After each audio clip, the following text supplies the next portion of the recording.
ცნობილი ხდება კიდევ ერთი რეზოლუციის პროექტის შესახებ, რომელსაც ევროპარლამენტი 13 თებერვალს უყრის კენჭს. მწვანეების ჯგუფის მიერ მომზადებული დოკუმენტი მოუწოდებს ქართულ ოცნებას დანიშნოს ახალი არჩევნები, დაუყოვნებლივ და უპირობოდ გაათავისუფლოს პოლიტიკური პატიმრები და ამასთან ევროკავშირის წევრ ქვეყნებს რეზოლუციის ავტორები მოუწოდებენ აამოქმედონ ინდივიდუალური სანქციები იმ რეჟიმის წინააღმდეგ, რომელიც უხეშად უგულვებელყოფს საქართველოს მოქალაქეების ნებასა და ევროპულ მისწრაფებებს. ევროპარლამენტში კი ამ დროისთვის უკვე 4 რეზოლუციის პროექტია შემუშავებული სხვადასხვა პოლიტიკური ჯგუფების მიერ, თუმცა ყველა მათგანში ხაზგასმულია ახალი არჩევნების დანიშვნის და პოლიტპატიმრების გათავისუფლების საკითხი. საბოლოოდ შეჯერებულ დოკუმენტს ევროპარლამენტი ხუთშაბათს დაგეგმილ სესიაზე მიიღებს.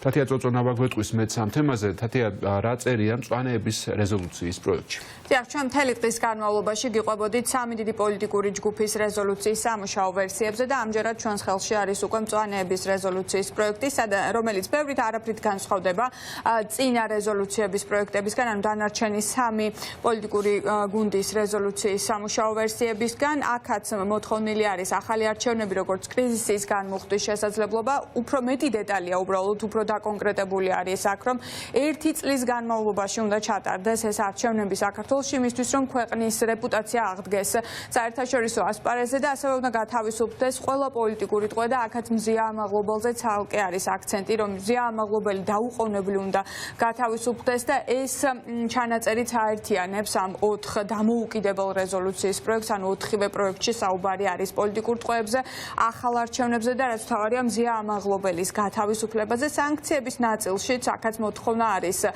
სანქციებზე და მწვანეების ჯგუფით ფიქრობს, რომ პერსონალური სანქციები არის ხისტი პასუხი და ერთადერთი სწორი პასუხი ევროკავშირის მხრიდან ქართული ოცნების წინააღმდეგ, ვინაიდან ქართული ოცნება ქვეყანაში აკანონებს ავტოკრატიას, ფიქრობენ მწვანეებში და შესაბამისად ეს სანქციები უნდა დაუწესდეს როგორც ბიძინა ივანიშვილს და მისი აქტივები გაიყინოს ევროკავშირის მასშტაბით, ასევე ეს სანქციები უნდა შეეხოს ქართული ოცნების ლიდერებს, გულისხმობ ირაკლი კობახიძეს, კახა კალაძეს, შალვა პაპუაშვილს და ირაკლი ღარიბაშვილს და აქაც ასევე მოითხოვენ მწვანეები გავრცელდეს ეს სანქციები მოსამართლეებზე, ვინც სრულად უკანონოდ სჯიან მშვიდობიან დემონსტრანტებს. ეს ნაწილიც არის ერთი და იგივე ყველა რეზოლუციის პროექტში, ანუ როგორც ქართული ოცნების ლიდერების და პირადად ბიძინა ივანიშვილის, ასევე მოსამართლეების სანქცირებასაც ითხოვენ, მოკლედ ევროპელი პოლიტიკოსები და ითხოვენ უფრო მეტ კონკრეტიკას და უფრო მეტ სიხისტეს ევროპელი გადაწყვეტილების მიმღები პირებისგან. ეს გამოჩნდა მათ შორის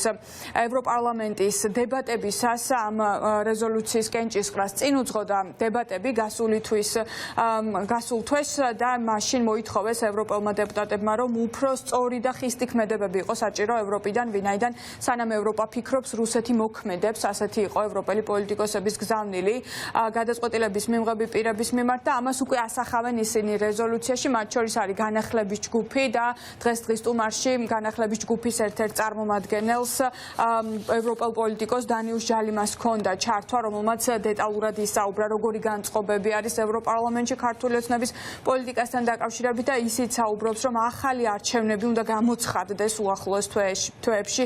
ეს იქნება სწორი ნაბიჯი ქართული ოცნების მხრიდან. მოგიწოდებთ ახალი არჩევნების ჩატარებისკენ 1 წლის განმავლობაში. პროცესი უნდა ჩატარდეს გაუმჯობესებულ საარჩევნო გარემოში. დამოუკიდებელი და მიუკერძოებელი საარჩევნო ადმინისტრაციის მიერ გულმოდგინე საერთაშორისო დაკვირვების ქვეშ, რათა უზრუნველყოს ჭეშმარიტად სამართლიანი და გამჭვირვალე საარჩევნო პროცესი.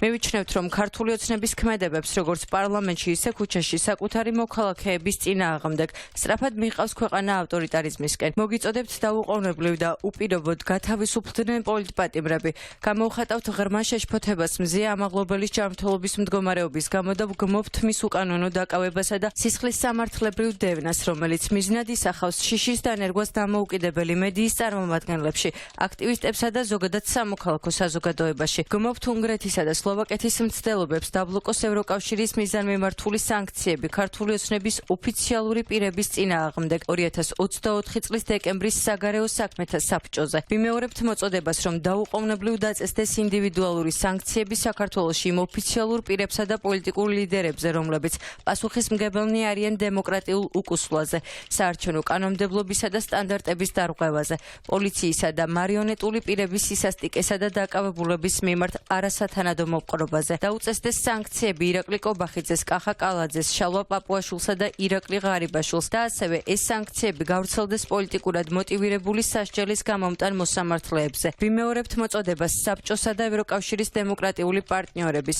განსაკუთრებით გაერთიანებული სამეფოს მიმართ დაუყოვნებელი და მიზანმიმართული პირადი სანქციები დაუწესონ ბიძინა ივანიშვილს და გაყინონ მისი მთელი ქონება საქართველოში რუსეთის გავლენის აღდგენის მცდელობის გამო.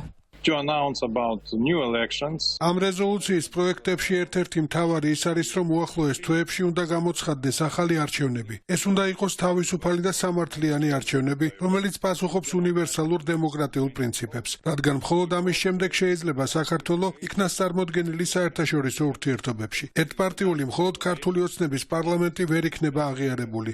მისი ლეგიტიმურობა ვერ იქნება აღიარებული და სანქციები უნდა დაუწესდეს ყველას, ვინც პასუხისმგებელია დემოკრატიულ უკუსვლაზე, ასევე რეპრესიებზე სამოქალაქო საზოგადოებისა და მედიის წინააღმდეგ, მათ შორის ბიძინა ივანიშვილს. გარდა ამისა, ევროპარლამენტი მოუწოდებს ევროპულ საბჭოს არ აღიაროს ერთპარტიული ხელისუფლება და აღიაროს პრეზიდენტი სალომე ზურაბიშვილი, როგორც საქართველოს სახელმწიფოსა და ხალხის ერთადერთი ლეგიტიმური წარმომადგენელი. ამ დროისთვის ჩვენთვის არის ცნობილი 4 დიდი პოლიტიკური ჯგუფის რეზოლუციის პროექტების შესახებ, თუმცა ესენი არ არის საბოლოო დოკუმენტი, ეს არის სამუშაო ვერსია მხოლოდ თითოეული პოლიტიკური ჯგუფის და ახლა უკვე აქტიურ კონსულტაციაში არიან ერთმანეთთან ევროპელი პოლიტიკოსები იმისთვის, რომ საბოლოო ერთობლივი რეზოლუციის პროექტი შეაჯერონ, რომელსაც კენს უყრიან უკვე 13 თებერვლის სესიაზე.